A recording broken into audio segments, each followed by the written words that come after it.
Assalamualaikum warahmatullahi wabarakatuh.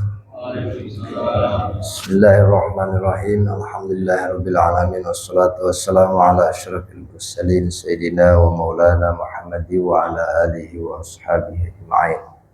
Subhanaka la ilma lana illa ma 'allamtana innaka antal alimul hakim. Hadratul mukarramun, jamaah salat subuh yang dimuliakan Allah, alhamdulillah pagi ini kita masih bisa bersama-sama melaksanakan salat berjamaah. Semua itu adalah karunia dari Allah, hidayah dari Allah Subhanahu wa taala. Shalawat dan salam terlimpah untuk baginda Nabi Muhammad sallallahu alaihi wasallam, para sahabatnya, para tabi'in, tabi'in, dan untuk umatnya yang beriman, dan kita semua semoga mendapatkan syafaat baginda Rasulullah sallallahu alaihi wasallam dunia maupun akhirat. Pada pagi ini kita melanjutkan materi masih dalam masalah syahid, mautus syuhada. Ada satu kalimat hadis Rasulullah sallallahu alaihi wasallam bahwa al jannatu tahta barikotis suyuf.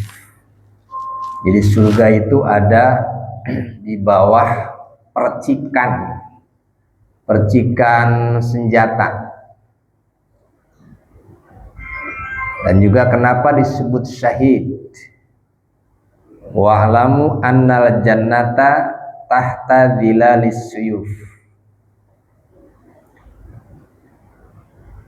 Bahwa para malaikat itu melindungi, menyaksikan gitu, bahwa dhillul malaikati 'ala syahid. Malaikat melindungi soal menang dan kalah, terbunuh dan tidak terbunuhnya, itu soal ketentuan Allah, ajal yang sudah ditentukan Allah. Jadi dalam pemahaman tauhid ini, bukan karena perang dia meninggal itu sudah ketentuan Allah. Maka kita suka ada bahasa begini, kok cuma penyakit gitu doang mati. Itu salah satu mungkin bisa dijadikan asbab, tapi hakikatnya kematian itu adalah ketentuan Allah. Nah, kelebihan orang yang mati syahid. Nah, ada satu pertanyaan, bagaimana, apakah hanya berperang saja yang kemudian disebut mati syahid, yang disebut syuhada? Nah, bagaimana kalau memang satu kaum yang tidak ada kesempatan untuk berperang, berarti tidak ada peluang untuk mati syahid. Adapun kriteria orang yang meninggal dalam keadaan syahid kemarin dalam pandangan mazhab Syafi'iyah seperti yang sudah kita jelaskan. Ada pandangan dari ulama yang lain juga tidak jauh berbeda. Ada yang disebut dengan syahidul kamilah. Kalau mazhab Syafi'i cuma menyebutkan syahidud dunya wal akhirah. Kemudian syahidud dunya. Kemudian ada syahidul akhirah. Nah, dalam Hanafi ada menyebutkan syahidul kamilah atau syahidul kamil. Syahidul kamil itu sama, cuma beda istilah doang, sama dengan makna syahidud dunya wal akhirah. Nah, arwah yang mati syahid itu jangan kita anggap meninggal. Dalam surah Al-Imran itu ada, kalau nggak salah ayat 157. Wala tahsabannal ladzina qutilu fi sabilillahi amwata bal ahya'u 'inda rabbihim yurzaqun. Jadi arwah atau ruh para syuhada. Yang jelas syahidud dunia wal akhirah yang di sini. Kalau syahidul akhirah itu bisa hukumnya seperti apa yang dilakukan kepada jenazah pada umumnya. Kemudian syahidud dunia saja itu sama dengan mengurus jenazah yang syahidud dunia wal akhirah. Syahidud dunia aja itu orang yang meninggal di medan perang, gitu. Tapi motifnya lain. Motifnya lain. Yang syahidud dunia wal akhirah mah itu li'ila'i kalimatillahil uliya, untuk menanjabkan, meninggikan nilai-nilai kalimat Allah. Yang dimaksud adalah agama Allah Subhanahu wa ta'ala. Janganlah engkau menyangka orang yang dibunuh atau terbunuh, gitu. Mananya mungkin banyak sini. Meninggal oleh karena terbunuh atau dibunuh. Kalau terbunuh mungkin bisa jadi dengan, bukan mungkin. Terbunuh itu bisa oleh karena temannya, teman berperangnya. Karena kesalahan teman seperjuangannya yang dibidik adalah musuhnya, ternyata kenanya kepada teman. Ini terbunuh berarti. Meninggalnya terbunuh. Ada yang meninggalnya karena terjatuh. Nah, sudah kita jelaskan gimana. Nah, ini mereka yang niatnya li'ilahi kalimatillah alladzina qutilu fi sabilillahi amwata. Itu arwahnya. Bal ahya'u 'inda rabbihim yurzaq. Ini kelebihan atau fadilah atau hadiah orang-orang yang meninggal di medan perang. Mereka hidup di sisi Allah dan mereka diberikan rezeki.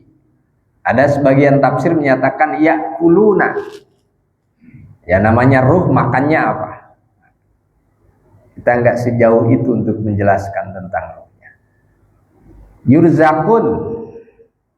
Nah, apa bentuk yurzakunnya bagi orang-orang yang meninggal di medan perang? Farihina bima atahumullahu min fadlih wa yastabshiruna billadzina lam yalhaqu bihim min khalfihim.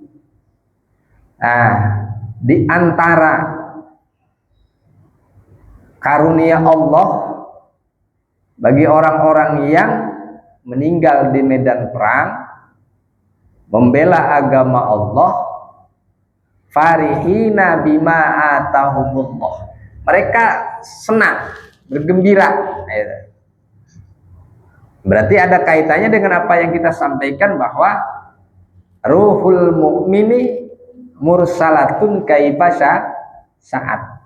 Jadi ruhnya orang mukmin itu bebas, diberikan kebebasan oleh Allah. Nah, ini adalah bagian daripada fadlullah bima atahumullahu min fadlih. Farihina, mereka senang, gembira. Wa yastabshiruna billadzina lam yalhaqu. Jadi makanya arwah yang meninggal di medan perang itu ada permintaan untuk dihidupkan kembali supaya ikut berperang lagi. Yang mending kalau ada perang, kalau nggak ada perang gimana?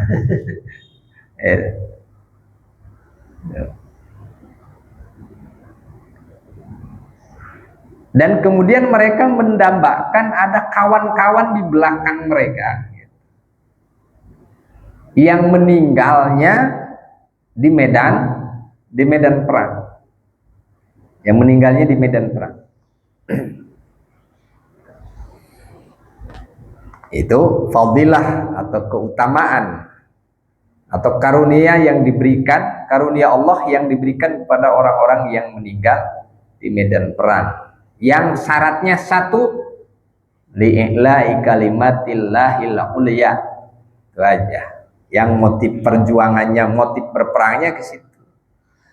Tidak ada tujuan lain. Ya soal dapat ghanimah itu soal untung atau tidak ya.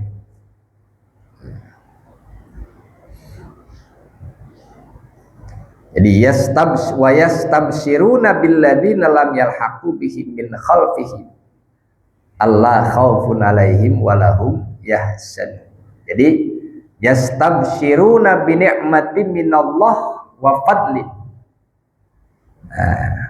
Nah, terus gimana kita ini yang ngaji, yang belajar mencari ilmu, yang di pesantren, apakah itu ketika meninggal di pesantren termasuk syahid? Syahid lah, berjuang. Karena ada walaula nafaru min kulli firqatin yufaqihu fiddin. Di wa yunziru qaumahum idza raja'u. Mereka punya kewajiban. Makanya perang itu di satu daerah, suatu negara nggak boleh ikut perang semua. Harus ada yang menjaga tentang ilmu pengetahuan. Zaman Rasulullah nggak perang semua. Ada yang bagian benteng pertahanan menjaga nilai-nilai syariah. Gitu. Ya kalau perang semua, mending kalau menang. Kalau terbunuh semua, nanti ilmu sisi syariat itu hilang. Makanya ada yang berkewajiban perang, ada yang memang bagian menyampaikan ilmu, menjaga nilai hazanah ilmu Islam.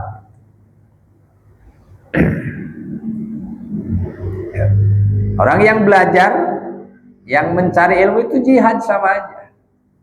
Ya kalau kita melihat pernyataan Rasulullah bahwa kita pulang dari perang yang kecil, kemudian kita berhadapan dengan perang yang besar. Perang yang besar mana? Perang memerangi hawa nafsu. Nah, realitanya seperti ini.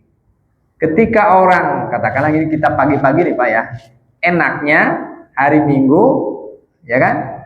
Secara nafsu nih, secara nafsu. Daerah sholat subuh, siap-siap ke rumah, ke training, atau ngopi dulu, teh anget dulu, siap-siap jogging, ya kan? Cari tempat yang indah, cari makanan yang hangat-hangat, itu nafsunya begitu. Nah, itu perang nafsu dengan iman. Nah, kita pilih yang mana umpamanya? Kita milih udah masih itikaf dulu di masjid sampai waktu isyraq. Ini juga jihad. Kebetulan meninggal. Itu termasuk syahidul akhirah. Masuk syahidul akhirah. Orang yang tenggelam aja yang kena runtuhan, ya kan? Runtuhan tembok bangunan, gitu. Yang dengan secara tiba-tiba, tapi syaratnya memang mukmin. Gitu. Artinya apa? Bahwa segala sesuatu itu punya nilai yang tidak disia-siakan oleh Allah. Wa annallaha la yudhi'u ajral mu'minin. Allah nggak menyia-nyiakan. Ya, makanya perang yang besar itu adalah bagaimana berperang dengan keinginan yang bertentangan dengan iman. Halal itu. Halal, kita pagi-pagi enaknya minum susu, minum teh manis, ngopi sambil ngerokok kan halal. Enaknya begitu secara nafsu. Di masjid paling-paling ada aqua, bening doang kan gitu. Tapi itu memang perjuangan. Disebut mujahadah disebutnya. Makanya ada kata-kata jihad itu, ada kemudian ada kata-kata mujahadah. Mujahadah.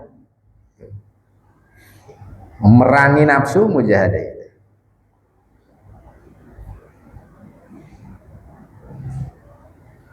Nah, kita juga sedang mujahadah.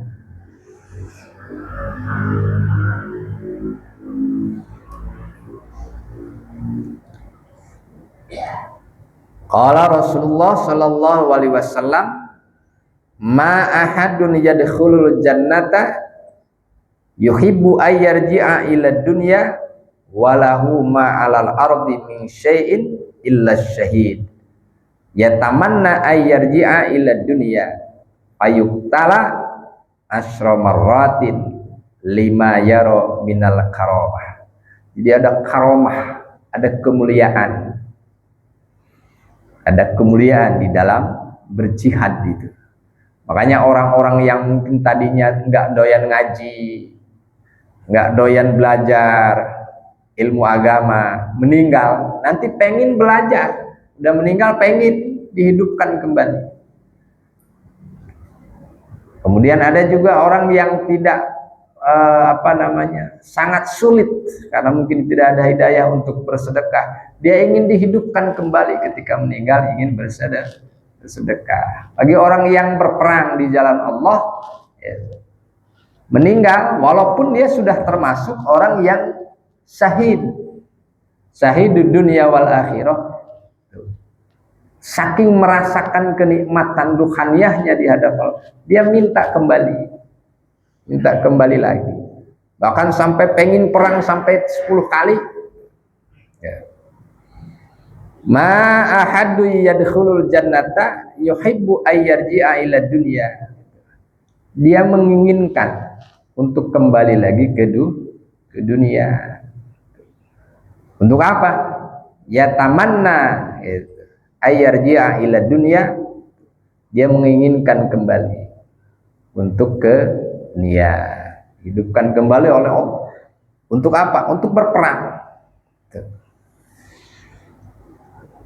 Nah, nikmatnya perang menang itu adalah anugerah, terbunuhnya juga adalah anugerah, sama-sama ada karunia, ada keutamaan Allah Subhanahu wa taala. Itu dari motif atau motivasi buat bagaimana kita berjuang, berjihad.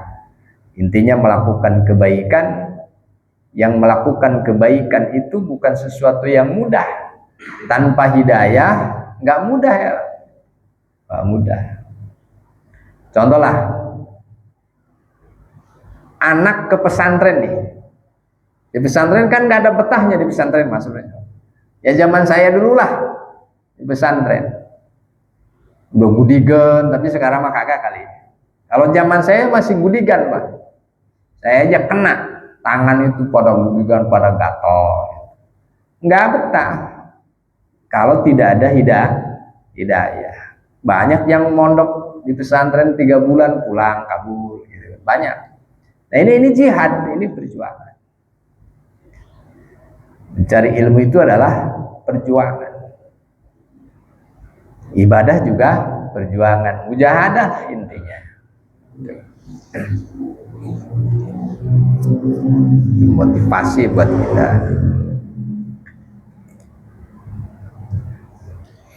Jadi li'ilai kalimatillah itu kalau dalam bahasa ini mah kalimatillah itu adalah juz, yang dimaksud adalah ad-din imbabi itlaqil juz wa uridati bihil khos atau kul, yaitu agama, ad-dinu. Terus gimana? Ar-rajulu yuqatilu lil magnami war-rajulu yuqatilu lil dzakari war-rajulu yuqatilu li yura makanuhu. Jadi motivasi orang berperang di jalan itu ada beberapa macam. Pertama adalah ar-rajulu yuqatilu lil magnam. Makanya kan macam-macam, Pak. Orang ikut zikir tawasul motivasinya beda. Ada yang memang untuk mencapai ridho Allah, ingin mendekatkan diri kepada Allah. Ada orang yang rajin zikir tawasul supaya gampang rezeki, kan macam-macam. Ya yang sederhana aja sering kita sampaikan. Sholat duha motifnya kan pengen lancar rezeki. Ya macam-macam. Bagus, ya bagus aja. Itu mah antara niat dirinya dengan Allah rahasianya. Ada orang yang berperang yuqatilu lil magnam, yang berperang untuk mendapatkan ghanimah, gitu. Niatnya gitu. Kalau niatnya lillahi kalimatillah, setelah berperang mendapat ghanimah itu beda cerita. Berarti niatnya tetap lillahi kalimatillah. Mau dapat ghanimah mau enggak, yang penting perang, menancapkan tiang bendera agama Allah. Ini nih ada macam-macam. Wa rajulu yuqatilu lidzakari. Laki-laki yang ikut berperang lidzakari. Lidzakari di sini adalah biar dibilang apa namanya? Pemberani. Rijal. Pemberani. Berarti kan ada unsur riya, ada kepentingan pribadi, itu bukan lillahi kalimatillah. Sebagai contoh begini dah, orang belajar ilmu, katakanlah ke pesantren ngaji, tapi niatnya ingin mengalahkan orang-orang yang selama ini sudah punya ilmu, beda lagi. Jadi niatnya memang untuk mendapatkan ilmu yang bermanfaat supaya bisa beribadah kepada Allah, itu ya. Niatnya bukan karena dendam kepada orang-orang yang karena pengen mengalahkan gitu. Sehingga itu ada kesombongan dan ada riya. Berarti niat di awal itu sangat penting. Nah, itu yang kedua, warrajulu yuqatilu liyura makanuhu. Ada orang yang berperang sama kayak kita gini, kita nih ngaji sama, atau sayalah katakanlah ngajar, belajar bersama, bukan ngajar saya. Kita belajar begini, kebetulan saya di depan sendiri. Kalau niatnya liyura makanuhu, saya juga udah salah, rugi dunia dan akhirat. Supaya saya dilihat untuk mendapatkan seolah-olah punya martabat tersendiri daripada yang lain. Oh, ini motif saya, niatnya salah. Tadi tuh. Supaya dianggap pintar, itu juga salah. Supaya mendapatkan keuntungan, itu juga salah. Secara syariatnya ya, dari sisi motif dia melakukan perang itu, baik perang di medan perang dengan mengangkat senjata ataupun perang dalam bidang yang lain. Liyura makanuhu, supaya dilihat macam-macam dah. Martabat, mengejar martabat duniawi itu udah ya bagus aja, ya bagus sudah. Yang penting bagus aja, kelihatannya bagus. Ada sisi-sisi manfaatnya gitu kan. Apa yang disampaikan adalah ilmu Allah gitu kan, itu juga manfaat. Kalau manfaat itu kan sering kita sampaikan bahwa menyampaikan kebaikan, menyampaikan sesuatu yang benar dari orang lain kepada orang lain, sehingga orang lain memanfaatkan atau menggunakan atau mengamalkan sesuatu yang diberikan.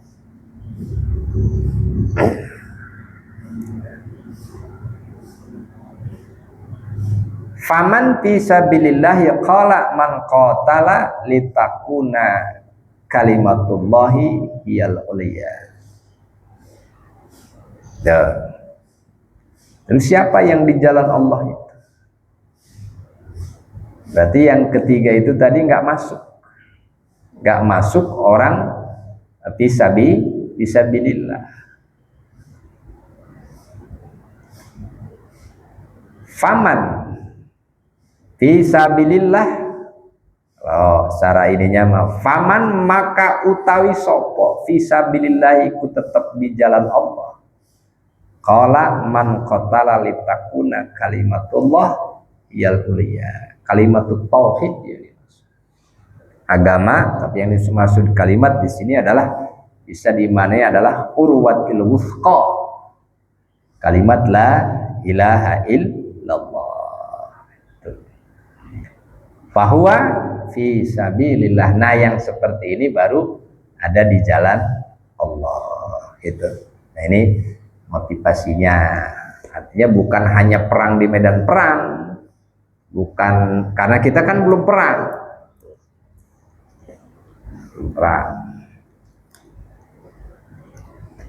Tapi nggak tahu ada perang apa enggak gitu kan. Yang penting jangan perang saudara. Perang membela agama Allah udah.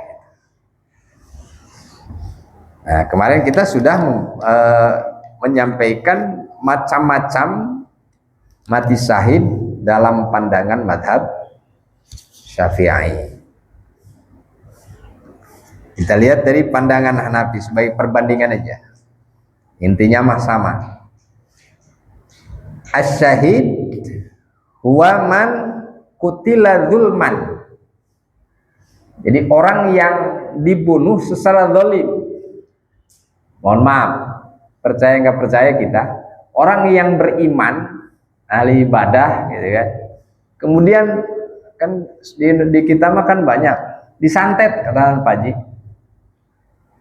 Meninggal, asbabnya, salah satu asbabnya Allah menciptakan kematian itu dengan sesuai dengan takdirnya. Ajalnya sudah sampai, tapi sakitnya itu harus disebabkan kena santet. Terbunuhlah dengan santet. Sawaun kutila fi harbin au qatalahu bagin au harbiyun au qati'ut tariq au lassun. Nah, ini syahid itu pandangan madzhab Hanafiyah mah begitu. Syahid itu orang yang dibunuh secara zalim. Tapi ada orang yang al-qatil wal maktul finnar. Ada orang yang apa? Yang bertengkar, al-qatil wal maktul. Yang membunuh dan yang dibunuh itu finnar. Itu gimana? Kenapa sih? Iya, ini orang yang dibunuh, yang terbunuh lah. Ini yang membunuh. Nah, katakanlah selanjutnya tiba-tiba, katakanlah pada mati berdua-duanya lah. Jadi saling membunuh. Gitu. Ternyata dua-duanya meninggal. Al-qatil wal maktul finnar. Kedua-duanya nggak ada surga. Semuanya di dalam neraka. Kenapa? Secara pandang pemikiran kita kan orang yang dibunuh itulah yang kemudian masuk surga, yang membunuh neraka lah. Nah, ini bahasanya bahasa surga dan neraka lah katakan. Soal neraka dan surga itu urusan nanti di akhirat seperti apa kan itu ya Pak Ji ya? Itu. Kenapa yang terbunuh ini masuk neraka? Finnar bahasanya. Andaikan yang terbunuh ini punya kemampuan dan bisa membunuh, pasti membunuh. Niatnya begitu. Berarti kan ada satu alasan penting, gitu. Yaitu tadi soal niat. Dia ini niatnya ngebunuh, tapi karena dia tidak mampu membunuh, makanya dia terbunuh. Makanya finnar al-qatil wal maktul finnar. Nah, ini masalahnya. Kalau kuat mah gitu, membunuh. Cuma karena terbunuh duluan gitu.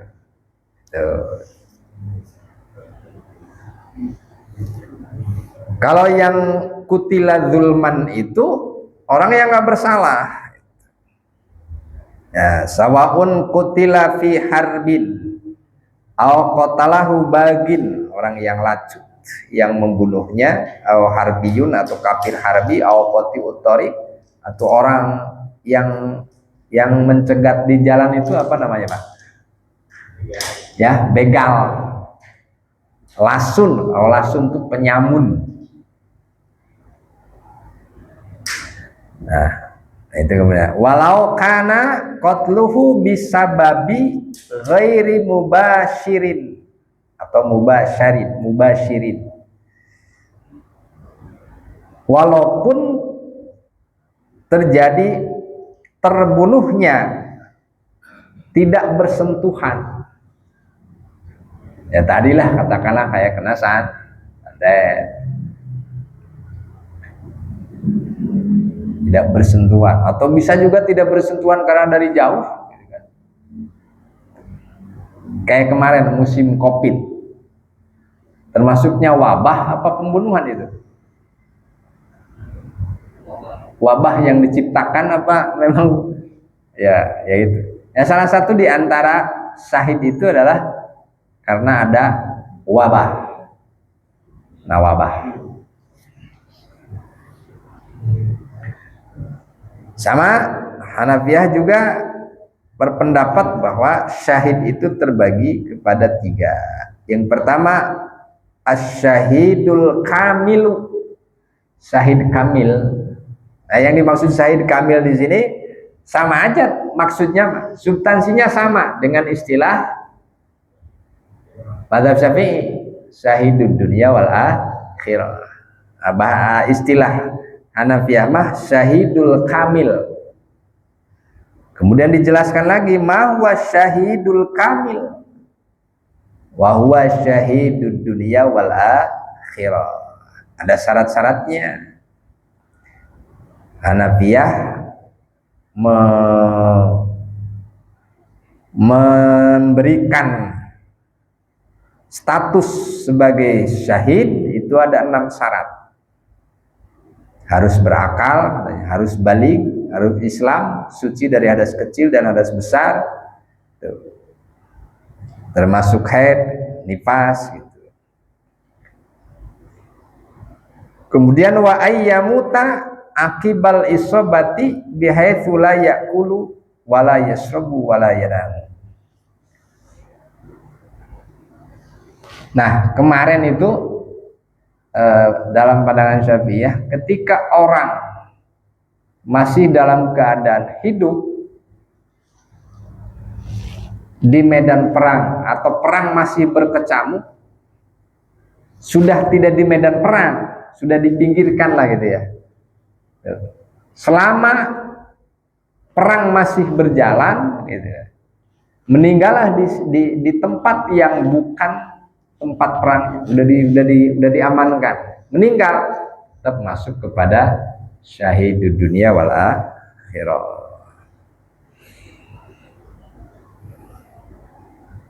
Kalau Hanafiyah itu ada 6 syarat, tapi substansinya sama.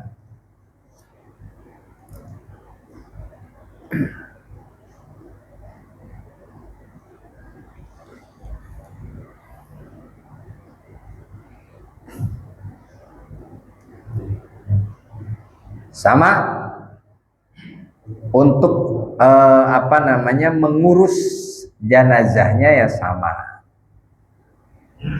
tidak dimandikan, tidak dikafani, dan tidak disolatkan langsung, kecuali memang ada najis yang mengenai badannya selain darah. Najis yang lain, kalau darah mah biarin aja, itu sebagai saksi. Wa yukfan fi athwabihi bada ayyan tazi'a anhu atau ayun taza'a anhu ma la yaslu lil kafn, atau mencabut pakaian yang memang tidak layak untuk menjadi kafan. Seperti mana? Mislul farwi wal haswi wal qalan suwati wal khafi was salah. Berarti tutup kepala, sepatu, kemudian bahan-bahan tambalan. Gimana kalau celana? Celana nggak usah dicopot. Kalau kita menemukan. Nah. Yang kedua syahidul akhirah. Syahidul akhirah mah sudah kita jelaskan kemarin, tetap diurus mayitnya, jenazahnya dengan kifayah yang sudah menjadi ketentuan. Syahidul akhirah, dunianya enggak syahid, ciri dunianya enggak syahid akhirah aja, itu ngurus mayitnya lengkap, kifayahnya dijalankan dengan sesuai dengan ketentuan yang ada. Ya, orang ada pertanyaan?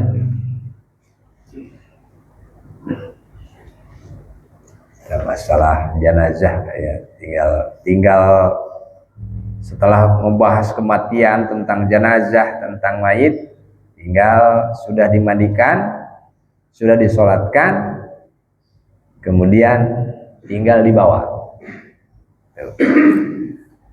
Nah, baru kita masuk kepada bab hukum membawa mayit dan cara membawa mayit seperti apa. Ada caranya.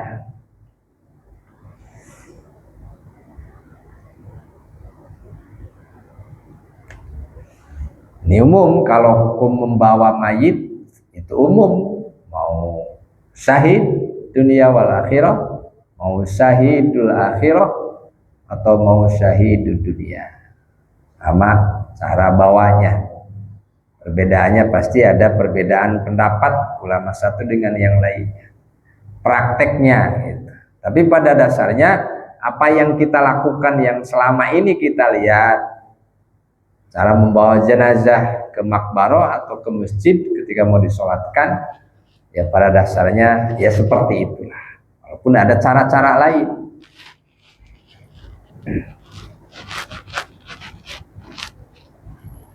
Cuma kesunahannya. Nah makanya di kita kan suka 4 orang ya. Nah, kita lihat Hanafiah.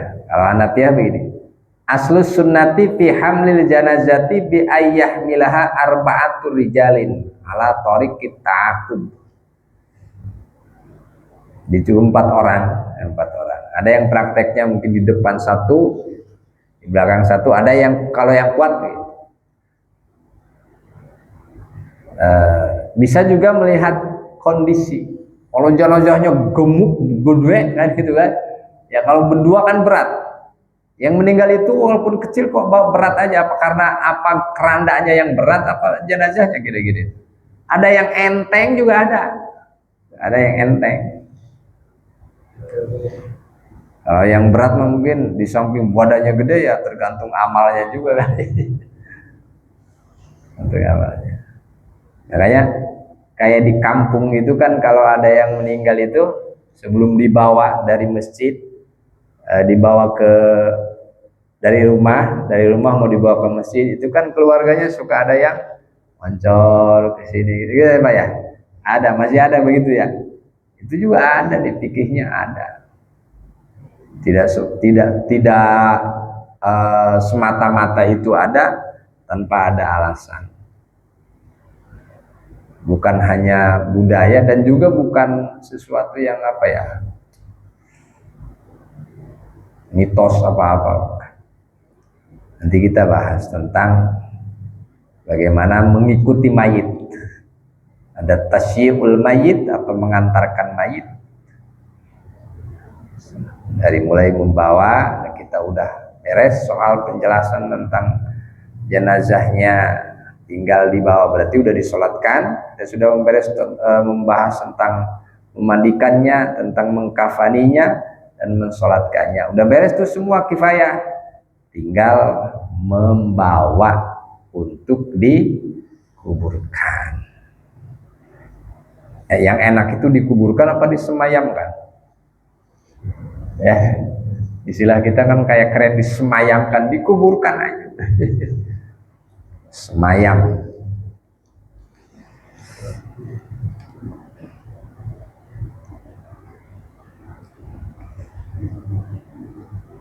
Bi'antuh mala, ya, bi'antuh mala min kulli janibin asyara khutuwatin. Ya, nanti kita pembahasan tanggung, takutnya nggak selesai. Barangkali ada pertanyaan pembahasan yang terkait pembahasan syuhada dan hal-hal yang berkaitan dengan cara mengurusnya. Ya, Haji biasanya Pak Haji nih, Haji nanya nih. Jadi di masa itu usaha ada Membandingkan orang ini orang terus mundur. Ini untuk menguruskan urusan. Kenapa? Urusan ayat itu, urusan ayat pertama ada. Urusan mayit. Iya. Ya. Terus lagi untuk sholat ini tujuh. Nanti kalau masuk ini apa? Urusan yang kalau kita mengumpulkan apa? Mengumpulkannya termasuk apa maksudnya? Iya. Ya termasuk kewajiban. Iya, kifayah juga. Masuk yang berkaitan dengan jenazah, dengan mayit itu masuknya kepada. Iya. Ya pokoknya ngurus itu dari mulai meletakkan orang pas meninggalnya, mulai meletakkannya. Kan kemarin itu ketika pas diletakkan jangan di bawah, harus lebih tinggi daripada apa namanya nih, mata kaki minimal atau seengkul. Iya. Kalau memandikan, ya. Itu yang pokok-pokok. Ya. Yang pokok. Itu hukum sholatnya ada video. Ya. Ya kan? Nah, tadi kan terus kita memandikan kan? Itu dimasukkan ke pengurusan ya? Sama. Ya. Pokoknya dari pokoknya bahkan dari awal. Dari pas meninggalnya, terus bagaimana kita di bawah itu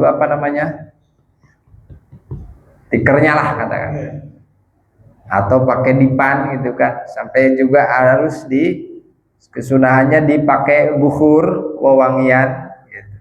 Jadi kalau ada pas meninggal itu bagusnya bakar wewangian daripada nggak wangi.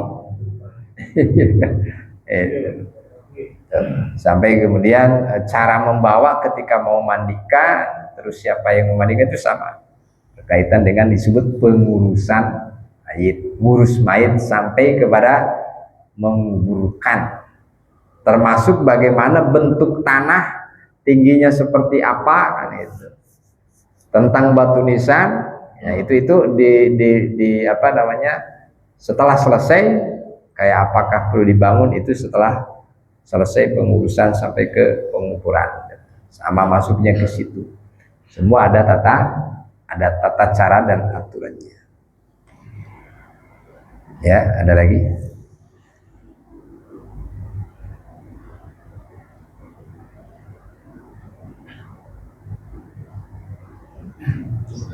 Ya, siap. Jadi kan sudah pernah lagi pulang dari pulang itu mengatakan bahwa kita pulang dari suatu perang kecil ke perang besar ini kan. Iya. Di perang sendiri kan membela, mempertahankan nilai atau tinggi dari. Iya. Sekarang sudah nih nilai-nilai Islam itu sudah ada pada diri kita yang selalu begitu. Betul. Nah, bagaimana mempertahankan di dalam diri kita ini kan tadi disebut ini lebih besar perangnya. Iya. Apakah itu hawa nafsu, apakah itu godaan setan, itu kan perang sebenarnya. Iya. Tapi kalau babnya adalah bab tentang bagaimana mengurus mainan syahid, Iya. kan fisik ya. Betul. Fisik ya. Iya. Kalau ruhnya kan tadi ya, bahkan tentang dari itu dunia pengairan, karena nggak jelas, ya minggu sudah kalau ruhnya dia sudah berubah nanti. Betul. Karena ini urusan fisik. Iya. Nah, maksud saya gini, tadi sekarang lebih berat ikhwannya karena bagaimana mempertahankan nilai-nilai yang sudah diperjuangkan dahulu itu tetap ada. Walaupun kan timbul tenggelam nih kadang-kadang kita. Ini terus kadang-kadang. Betul. Offline itu kan bagaimana, pertanyaannya bagaimana atau apanya supaya kita tidak lupa, tidak lalai betul. Baik. Makanya kan ada nafsu itu selalu berlawanan dengan iman, dan disebut wajar ya, mungkin wajar lah ya, Karena apa? Memang iman kita itu yazidu wayan kusu. Pada saat-saat tertentu, pada momen-momen tertentu, ada kegelisahan, keyakinan menipis, itu kan. Ya, perlu pembaharuan dengan cara yang banyak sebenarnya caranya. Ya, khususnya adalah kembalikan kelalaian itu segera menuju mengingat Allah. Tapi senjata yang paling kuat, kalaupun ada penurunan soal keyakinan dan keimanan, itu kecil lah. Senjata atau cara yang paling, walaupun itu mudah, cara yang paling jitu adalah istiqomah dalam berzikir. Nggak ada lagi, Pak. Istiqomah. Konsisten itu nggak mudah kan ya. Artinya kan itu perang juga ini. Nah, artinya memperjuangkan iman dan mempertahankan iman juga, ini adalah bagian dari sebuah perjuangan. Mempertahankan keyakinan, stabilnya kita, hati kita, ini juga perang. Tiba-tiba gelisah, kembalikan. Makanya memang Rasulullah menyatakan gitu. Jadidu imanakum bi kalimatillah ilaha illallah. Selalu itu, karena itu kuncinya.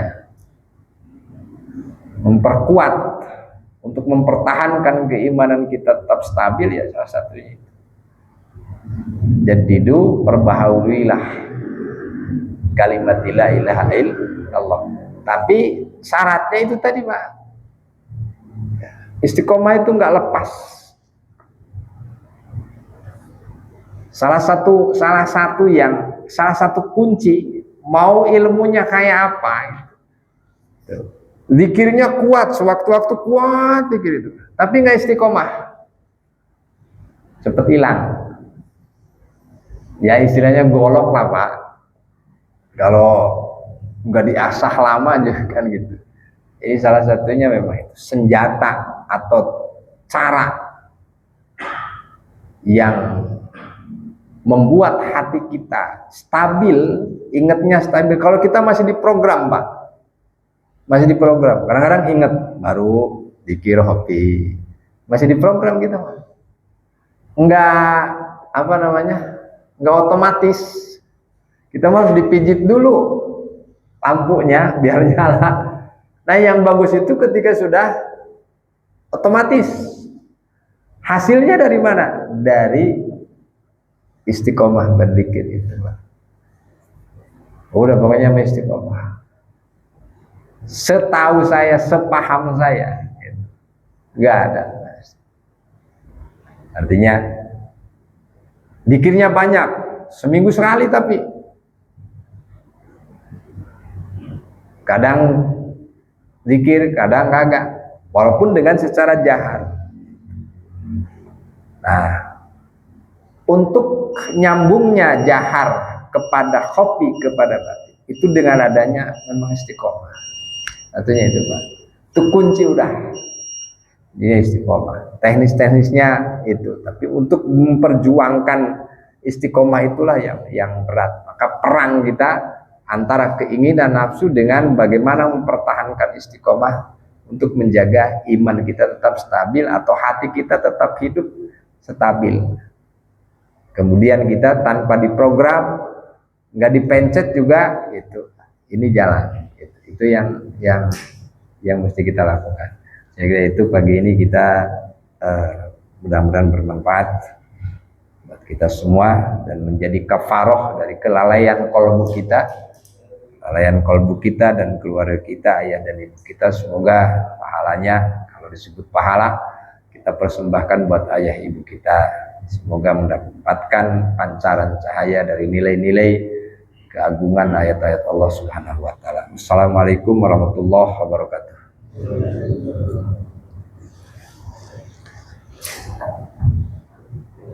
Sallallahu alaihi wasallam.